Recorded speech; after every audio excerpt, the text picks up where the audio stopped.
संगवारी हो, अभी मैं पूरा ना 24 साल के हैं यार, पता है। और करीब 4 से 5 साल हो गए मोला इंस्टाग्राम में रील बनावत, या फिर यूट्यूब में मोला 2.5 साल करीब हो गए। लेकिन मैं अभी तक काबर सक्सेस नहीं हुआ, पता है। काबर कि मैं सोशल मीडिया ला ना कभो मैं हाँ सीरियसली लेबेच नहीं करत रही। मैं जो कुछ भी करत रही हूँ ना, ते बस टाइम पास बर करत रही हूँ, ते पाए के ना मैं अभी तक सक्सेस नहीं हो पाया। अगर आप मन भाई, अगर आप मन के अभी उम्र है, आप मन अगर हो 18-19 साल के हो या फिर ओकर से भी कम के हो, तो भाई तुमन अपन पढ़ाई के साथ या फिर अपन काम के साथ ना पार्ट टाइम के रूप में अपन सोशल मीडिया ल पकड़ लो, पता है।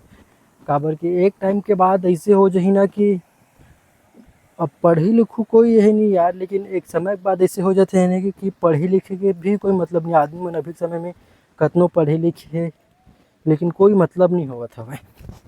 और अभी के हमार भारत की कंडीशन दिखते छी कि कितना पेपर लीक के ऊपर पेपर लीक, हर राज्य में पेपर लीक हो जावत है। तब अगर ऐसे देख अपन किस्मत आजमाना है, ऐसे नहीं कि जैसे कि अब बोले जाए कि एकदम फुल टाइम कर लो अपन। लेकिन हाँ, जैसे थोड़ा बहुत अगर सक्सेस हुआ था तो मन के रील में अगर व्यूज़ आए चालू होते, तो भाई तुम ना ये सोशल मीडिया ला फुल टाइम भी कर सकते हो। काबर कि भाई सोशल मीडिया में इतना पैसा है